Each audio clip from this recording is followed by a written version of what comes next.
Good morning. My name is Linda Kiome, and I want to take this opportunity to welcome you for your interview session. Karibu sana. Thank you. Asante. Bwana Athman, jambo. Salama. Naitwa Andrew Tanui, mwanachama wa chopo hili la uteuzi na karibu. Asante. Good morning, Mr. Athman. Morning. Caroline Kituku, karibu. Asante. Good morning, Said. Morning, Prof. My name is Adam Solo, a member of this selection panel. Thank you. Good morning, sir. Morning. My name is 𝐒𝐚𝐲𝐿.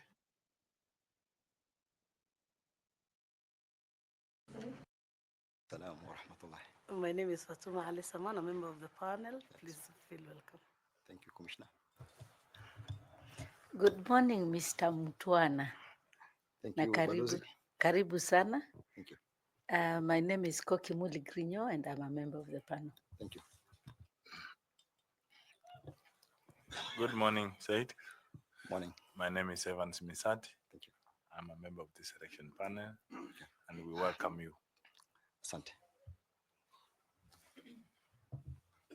We now come to you, sir, and we ask that you introduce yourself, highlight those things in your profile that you think are significant for us to note, but also important for the role you have applied for. Let us know if you belong to any, if you're a member of any professional group, and if you have received any award in the course of your career and life. Kindly proceed. Karibu sana. Thank you very much, Mr. Chairman and the panelists, and thank you for providing me this opportunity. I will just, in the time given, handle it in three parts. First of all, I do have a master's in planning, regional and urban planning, that I think would be relevant to this particular assignment. I do have a degree in building economics, and I'm a registered quantity surveyor. Therefore, that does bring attributes of quantitative analysis and quite a bit of also legal drafting and interpretation. I attended the 𝐶𝐸 Center, known for character building, and I come from Voi, where I attended the primary school. Apart from that, my career spans three sectors. I began as a professional in the conserving profession, working for one of the largest firms, and then went to private practice. After which, during which period, then there was a clamor for reforms, and belonging from one of the associations, the Architectural Associations of Kenya, which is a member of the APSEA, where CPA Tanui comes from. We engaged the reform movement at that time. So as a young professional, I did engage in the reform movement at that time. That took me to what I would call the people sector, the development sector. So I worked in the development sector, took major institutions. One was Northern Aid, at that time the largest institution working for Northern Kenya, and later on I became the chief executive of a large consortium called the Consortium for the Empowerment and Development of Marginalized Communities, a consortium of 46 organizations representing the minorities, the urban slum dwellers, and the hunter-gatherers, through which again we engaged in the reform movement. I'll come back to that period. And then I joined the government 2008 as a Secretary for Culture, and that was just 2 years before the new constitution. So I did participate at that particular moment in the reform movement from a public sector perspective, and pushed some of the articles that are there. And then I had my first tour of the housing department as a house secretary, where I led the initiative on the housing policy and the first housing survey for Kenya, that sees what we are now currently witnessing. And then I moved to the mining sector as a mining secretary. And that was following the famous 𝐒𝐚𝐽𝐝 scandal. So we restructured together with the rest from a policy perspective and legal and regulations, what you currently see in the mining sector. At that time, I was one of the drivers. And then from mining, I went to the tourism sector for perhaps the largest period I've served, because I was requested by that time to move the sector. And some of the reforms that did, particularly during the COVID period, is what is the result we're seeing now, the upcoming with the tourism sector. I rejoined or called to this as a housing secretary to 2023, and I'm currently one of the leaders for the affordable housing program, which I believe is one of the most transformative program for our country. What I would want to say is that when I was in the people sector, I also had the privilege to be one of the people that led to the formation of what was known as the 𝐒𝐚𝐽𝐝 initiative. Very few people are aware that that initiative was started by two women, the late Honorable Phoebe Asio and 𝐲𝐞𝐚𝐫. So at that time, the country was at a standstill following the stalled review process. So these two nationalistic ladies came to the religious sector. I was part of it. And they requested the religious community to intervene at that moment. So together with them, we went to approach then the late Bishop Gitari, the late Bishop Mwananzeki, Bishop Ndamburi, and the Muslim leadership, Professor Abdul Said. And the 𝐒𝐚𝐽𝐝 initiative was born. And as we are all aware, the 𝐒𝐚𝐽𝐝 initiative was the precursor to the IPPG and the IPPG reforms that took place at that moment. And then, of course, in the same period, because the religious community was getting together, then we went further to establish what is now known as the Interreligious Council of Kenya, again, which has played a very major role, and some of the panelists here represent that. So I believe in that people sector, it did provide me with needed skills, consensus building, conflict resolution, and trying to reach a national consensus, which is there. I'm a member of the Architectural Association of Kenya. I'm registered with the Board of Registration for Architects and Conservators. I'm a member of Kenya Institute of Management. I've been very privileged to get 4 awards in the way I have served. I've been a very long-standing member of the St. John Ambulance, at one stage as a volunteer, and at one stage I was its CEO. So I was awarded by the Queen as a serving brother of St. John Ambulance. As a young person in school, I got the highest award in scouting. That time it was called the Lion Scout, or now it's called the Simba Badge.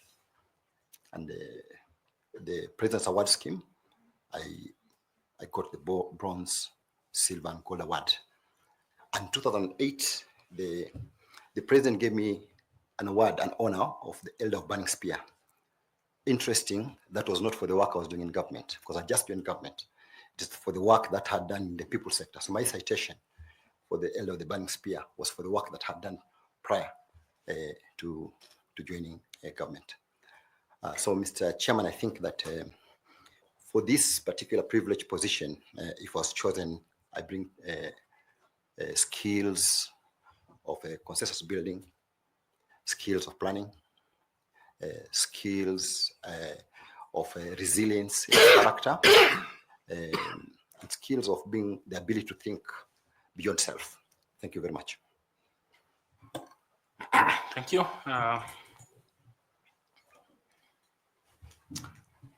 Where would you want to leave a very promising sector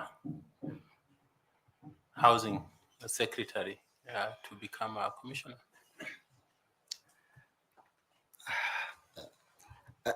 I think, Mr. Chairman, I feel that my period, and as I spoke, you realize that the work I did in the people sector was actually unpaid for work, you know, apart from where I was being employed. I think the commission is what gives the biggest promise for the realization of the sovereignty of the people. And I think that at this moment in time, it will be good for me to make a contribution to that particular, this particular institution. Yes. Okay, fair enough. Linda, please. Thank you, Chairman. Mr. Said, you have indicated that, and rightly so, you serve as a housing secretary in the Ministry of Lands, Public Works, Housing and Urban Development. Now, what skills, no, actually, if you're appointed as a member, what relevant experience, because you've already talked about the skills that you have as you were introducing yourself, what relevant experience do you bring to the table as an IEBC commissioner? Thank you very much for the question. I think the experience, first of all, I give is in terms of leadership, policy. I have been in the policy domain for the last 15 years. Policy generation, policy formulation, and policy implementation. The skill that is needed at this moment in time. And policy, of course, it goes to both constitutional policy, legislative, and regulative. So that's one skill that I bring. And we have served also leadership away from management. I've served in top leadership positions, leading institutions, leading departments. I think that experience spanning over 20 years will be useful to this particular this position. Thank you. Are you a team leader or a team player?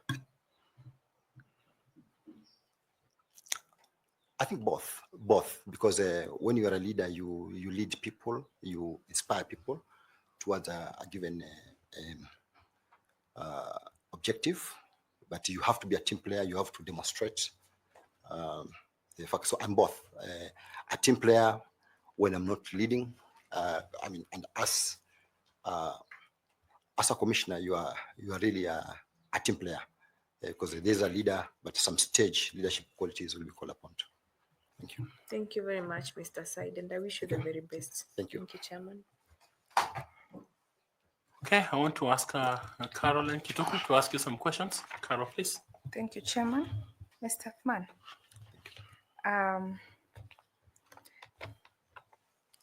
The dispute resolution mechanisms of IBC.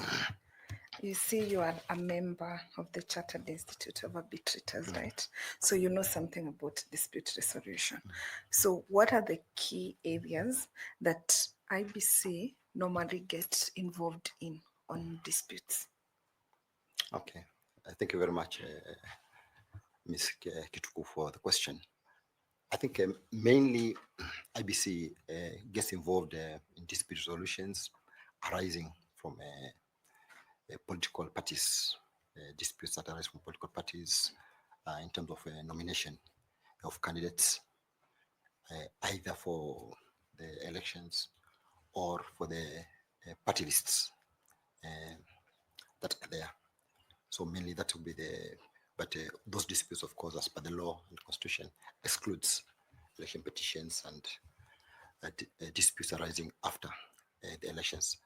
But the main disputes are largely contestation on party nomination and contestation on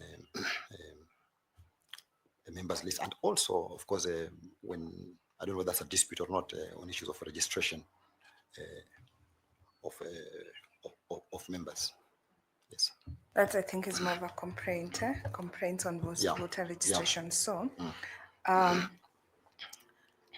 nomination disputes, as you say, at what point does IBC get involved, and what is the mandate of the IBC in settling nomination disputes?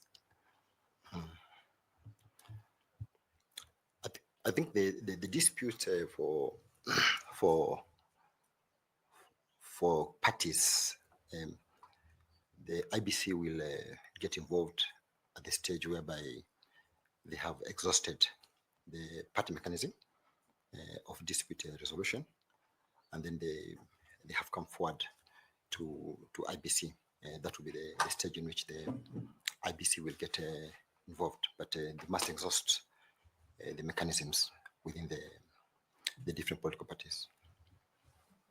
So let's go back to the petitions, the election petitions. You like to say that IBC does not have mandate or the jurisdiction to deal with such disputes. So normally they go to the court process.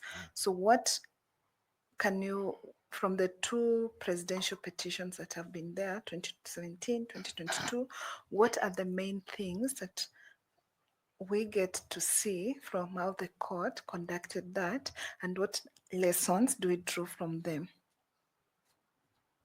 Presidential. Yes, in regard to the mandate of IBC to resolve disputes. Presidential or generally? Presidential, the two of them, 17 and 2022. Yeah, I think from the two elections that came in, as far as the mandate of IBC is concerned, what came through that was really the adherence to the constitutional principles, which was the courts went very deep into the interpretation about whether the IBC responded to the issues of accuracy, issues of verification, issues of transparency for those, and the court also questioned IBC about its procedures and its processes in the handling of those elections. Yeah. Right. Thank you very much. I wish you well. Thank you, Chair. Thank you. Thank you. I want to invite 𝐲𝐞𝐚𝐫 to ask you some questions. Madam 𝐲𝐞𝐚𝐫, please. Thank you very much, Chair. Mr. Mutwana, I know it sounds funny calling you that, Said Athman.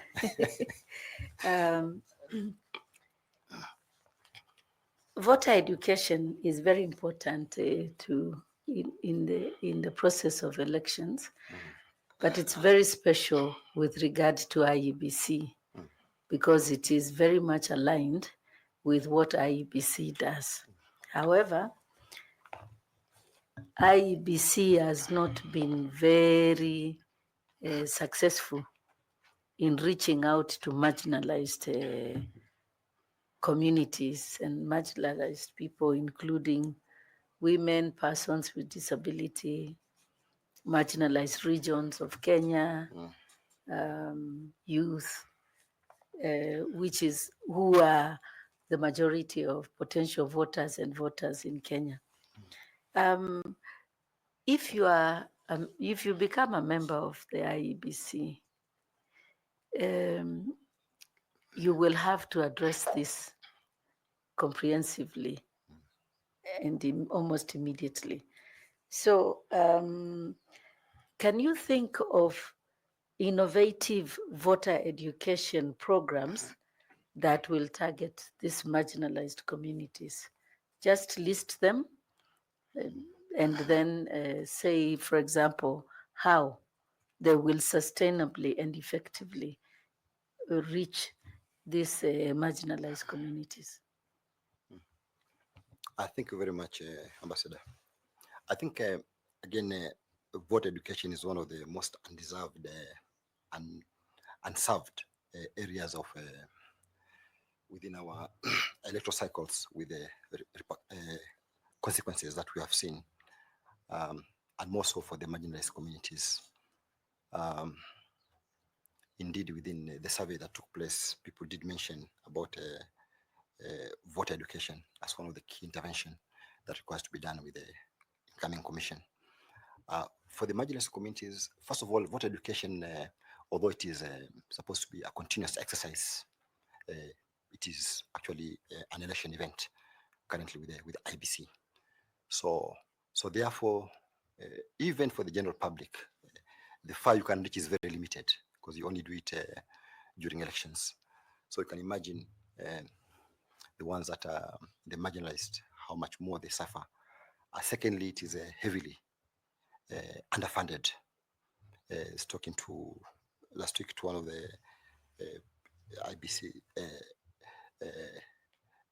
staff in terms of the voter education, and you'd find that if you give something like 3,500 shillings per word for voter education before an election, what that would mean. So in terms of the marginalized communities, then what you need to, because resources are scarce, what I think first of all is that you can use technology as one of the ways of reaching out to the people, the way they are doing it within the educational sector. You can use digital, for example, in terms of you can have apps. The internet penetration in our country is quite strong currently.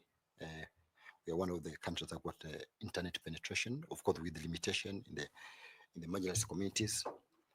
You also, I think, developing an infrastructure of a grassroots organization, voter education or civic education grassroots networks that are there on a permanent basis. And the inclusion of voter education or electoral education within our curriculums, because it's part of a civic responsibility of citizens. So if you include that as part of our curriculum when they are doing civic lessons, that will assist in a major way. Thank you. Thank you very much, Said Athman, and I wish you all the best. Thank you. Chair, thank you. Thank you. I want to ask FCPA to ask you a question. FCPA, please. Thank you, Chair. And Bwana Athman, karibu tena. Asante. Now, you've told us you have consensus, building skills. You've talked of planning, leadership, policy. So from where you sit, what governance structures and professional values will help you as a commissioner, if considered at IEBC, to work together with your colleagues? What structures should be in place, and what professional values should you have that will help you as a commissioner to work with the rest of your colleagues? Thank you. Thank you very much, FCPA Tanui. I think in terms of structures, that again is a collective responsibility. But we need to build structures that encourage trust amongst the various components of IEBC, trust between trust within the commission, and trust between the commission and the management. Also, in terms of, I don't know whether that is structure, but the processes that you do, you require to have several frameworks in which you meet so that you talk to each other in a very honest manner. The kind of values that we are looking for. So what are those mechanisms, the structures that you need to have at IEBC? Examples, you can give examples that we need to have these. Yeah, of course. Okay, yeah. First of all, because given the mandate, you require to have the committees, of the functions of the mandate of the committee, the functions of the committee, as currently is, perhaps they need to be reviewed. You put it in the various committees that are there, that deal with the particular functions that are there, that drive various functions of the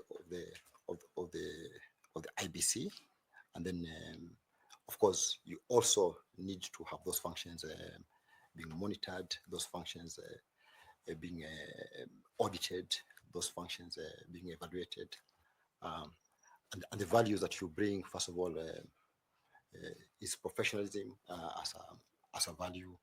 You require to bring the value of being honest to the mandate of the IBC. You follow the law, you follow the constitution, decision making within the IBC, and I think that's one of the challenges may be there. Required to be decision making that is transparent, decisions that are explained to the public and are owned by the public. You require to have also in terms of mechanisms in which the differences do not get out to the public. You have internal conflict mechanisms within the institution such that wrangles don't go out. You also require to have an open policy, communication policy with the public for what you do and the actions and the decisions that you have made. Yeah. Thank you, Manatman, and I wish you all the best. Thank you. Thank you, Chair. Thank you. I want to invite 𝐒𝐚𝐬𝐿 to ask you some questions. Evans, please. Thanks so much, Chair. Said, I also want to ask you a question related to the information that goes out to the public. Yeah. When IEBC engages the public, they can give them information, particularly on the mandate of the IEBC as per Article 88(4) of the Constitution. And they can also give them information about the arms of government and their roles, the elected leaders, their roles in legislative representation and oversight. Among that information, which one of them falls under further education and which one of them falls under civic education? I didn't get the question. I'm saying when IEBC is giving out information to the public, they can tell them about the mandate of the IEBC, what they're supposed to do. And they can also tell them about the arms of government, the roles of the elected leaders. So that's part of them is civic and further education. So which one of them is further education and which one of them is civic education? Yeah, I mean, I think the one about the role of IEBC and about the elections, that would be, and what you do during the elections and all that would be voter education. But the other one about different arms of government, how they relate, that would be more of civic education. Yeah, that's good. So if you are given an opportunity and you are an IEBC commissioner, please give 2 or 3 activities you give priority in preparation for the 2027 general elections. Oh, yeah. I think the first priority is to resolve the issue of boundary delimitation. That has become a crisis at the moment. So that requires to be resolved one with the other, so that it is not the commission is not in default. The next thing is, of course, primarily dealing with the issues of the register, the register of elections. There are immediate things to be dealt with, the by-elections that require to be tackled. But I think towards 2027, which is a fairly short period of time, doing the necessary electoral reforms that will facilitate 2027 will be important. And for me, where I sit, I think that creating public confidence and trust within IBC is the single most biggest investment that the new team needs to do. How can they do that? The building of the confidence. Which specific activities can they do to ensure that they build the confidence of the public? I don't think there's a single activity that needs to be done. Any that they can do to build the confidence. If you are a commissioner, I think the first thing is to communicate openly to the public, to be extremely transparent of what you do, to accept the mistakes that are there, and of course the biggest trigger for that thing will be the good work that you guys have done, basically, because the outcome from this will contribute in a major way towards that confidence. Thank you. Thanks so much, and I wish you all the best. Thank you. Thank you. I want to ask Fatuma Saman to ask you some questions. Fatuma, please. Thank you, Chair. Said, reflecting on the last elections, how would you improve the inclusivity in future when it comes to stakeholder involvement processes at the IEBC? Okay. Thank you, Commissioner. I think I would open up the processes of IBC much more than they were done, because they did very well. In me, having looked at various elections, I think the transparency level were much higher, in my opinion. But I think around the issues of technology, how the technology was procured, how the technology was operating, that became the biggest contention at those times. And also the workings inside IBC, the decisions, because again, the challenge was on the decisions that was made either by the chairman and the rest. So I would open up, create greater transparency, and make sure at every stage of, at every step you are doing, that the stakeholders are included, and the stakeholders are given opportunity to provide feedback at every stage, so that they are part of the journey that you walk towards the elections. So that's what I would do differently. Just create greater transparency, allow the stakeholders, of course, giving the necessary distance that is there of a conflict of interest, but allow the stakeholders to see and be part of those processes that you do.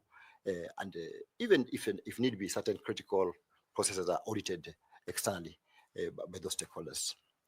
Thank you.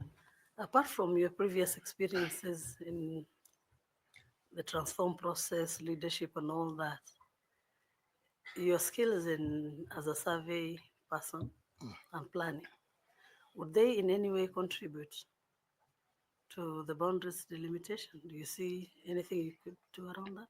Yes, thank you very much. I think as urban and physical planning is really around planning spaces, bearing in mind geography of the area, population of the area, communities of the area. That's a core skill that I think would be needed at that particular thing, whether with me or anybody else. It's a core skill that I think I would bring to this table. Thank you. Thank you very much, and I wish you well. Back to you, Chair. Thank you. I invite Nicodemus to ask you some questions, please. Thank you, Chair.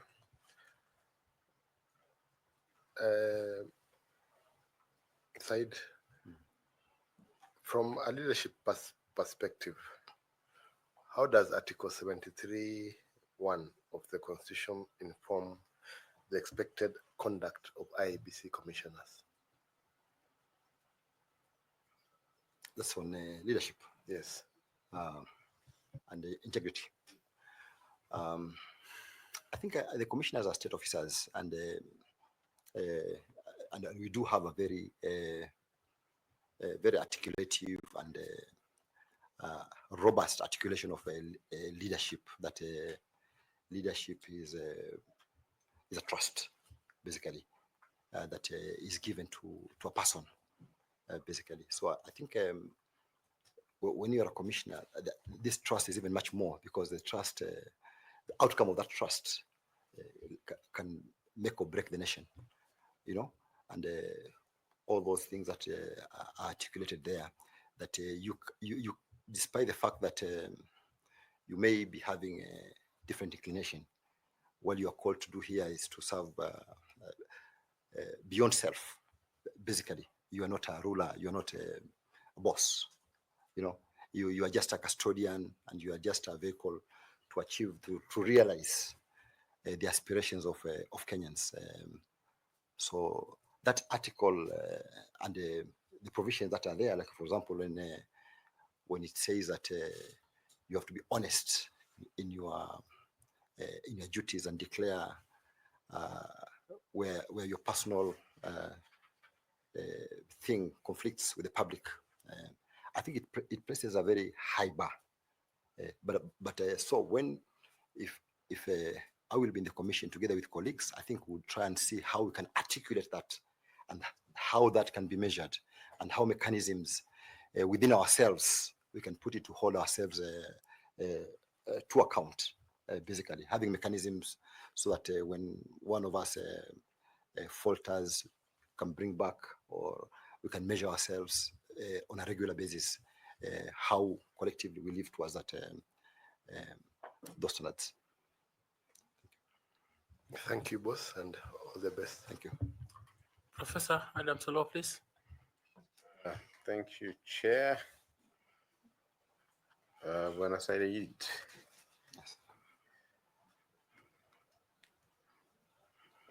Imagine you're a commissioner. Don't even imagine, suppose we were to make you a commissioner, and you are expected to give strategic guidance. Said as man, a commissioner, what mechanisms would you use as a commissioner to provide strategic guidance while preserving the operational autonomy of the Secretariat?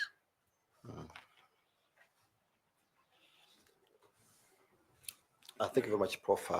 I think that speaks to the different roles between the Secretariat and the Commission. I think strategic guidance in this particular case refers to the broad direction within which the organization is supposed to go, the bigger milestones that are supposed to be achieved, to transform to operate within the Commission, as opposed to day-to-day operations. You leave the day-to-day operations to the management of the Commission. That's there. So the strategic guidance and the oversight role refers to policy direction that you provide. Thank you. My last question on this segment. Still Commissioner Mutwana Said Athman. You are a commissioner, and you become aware that another commissioner, your colleague, has manipulated election data to benefit one candidate or one political party. How would you handle this ethically? It's a hypothetical question. Yeah. It will be very unfortunate, but I hope by then we'll have established strong internal controls, strong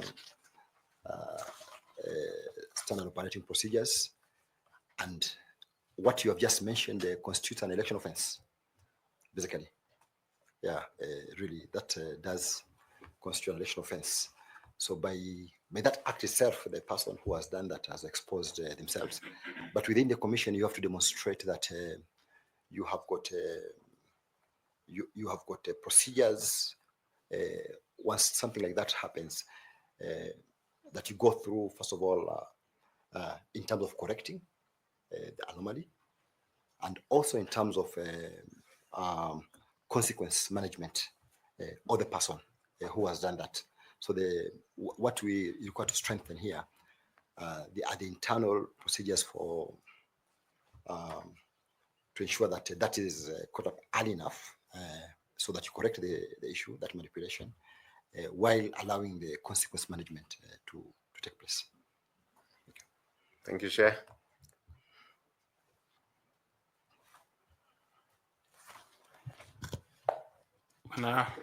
Man, just before I come to Professor to ask you the last two questions, you're a 5 times state secretary in 4 different state departments, about 17 years or something like that going.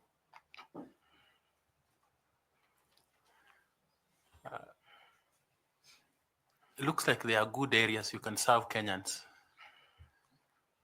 I'm still asking my question. This is a very onerous place and task you are seeking. What is it in you that is going to help us fix these elections so that you must move from you are at the top of the civil service. Yeah, so I think, as you have rightly said, maybe then if it were the next level is purely appointive and is being a PS, and that's in the hands of other people, not in my hands, basically. But also because I've served, as I've said, I've served in the private sector, I've served in the people sector. Actually, my joining government was having aspiration that I would be able to change certain things within the policy environment of government. And the 3-4 departments I've been in, I've been able to do so. So I think for me, it is more of a service. When you talk about what are you leaving behind is in terms of person. You are leaving like creative, that's person. But this is not person. It's not benefit to the person. It's contribution to the country. As I've shared with you, Chair, and that the fact that I did contribute in my earlier life towards the 𝐒𝐚𝐲𝐝 initiative, towards the establishment of the Intelligence Council, these institutions that are now playing a great role, I think it's a natural thing to want to make other significant contribution in the country. Thank you. Professor, please. Chair, through you, can I just follow up something? Yes, please do. Please do. If I ask my 2 questions. Please do. Yes, please do follow up. Yes. Say that, man. I see that you are 59. So naturally, you would retire at 60. Yes. Is this position that the chair is asking you a retirement? No. Settlement?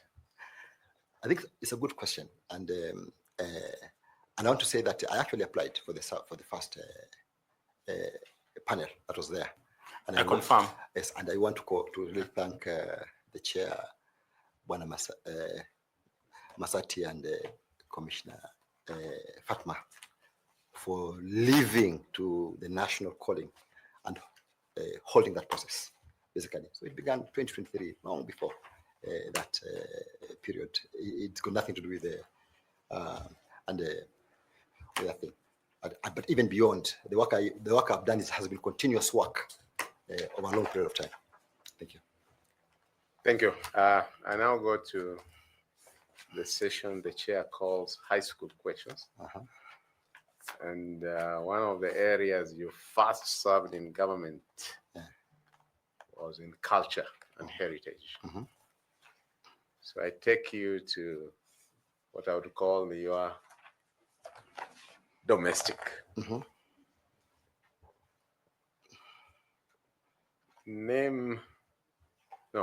Which African country is known for its ancient pyramids apart from Egypt? Oh, I was going to say Egypt. And I knew you would go there. Wow, ancient pyramids, I think maybe 30 seconds. Maybe Algeria. My last question, which might not be very much in your mainstay, but I still make you some geography and landmarks. Yes. Name 2 African countries whose territory form part of the Sahara Desert. There are many, but just mention 2. I think it's Chad and Sahrawi Republic. Chad and? Sahrawi Republic. Do you want to try another one? Algeria. Thank you, Chair. Thank you. Is Sahrawi a republic? It's a contentious one. Thank you very much. Do you want to make your final comments? And if you have any question, please. No, I think Chair and the members really it's been nice. First of all, I need to express my admiration for this panel. I think from where I sit, you have raised the bar in terms of scrutiny for public candidates. That I hope that subsequent organs that do the same. And I wish you all the best in the work that you are doing. Thank you very much. No, thank you. Thank you for coming and for the session we have had. We wish you well in this pursuit. Just to acknowledge that you have served for those many years in public sector, but we have received no memo on you. It speaks to who you are as a person, and we appreciate that very much. It's a good example. So we wish you well. You have your documents. Gentlemen at the door will give them to you. The notebook and the pen are yours. Blessings to you. Thank you. Asante.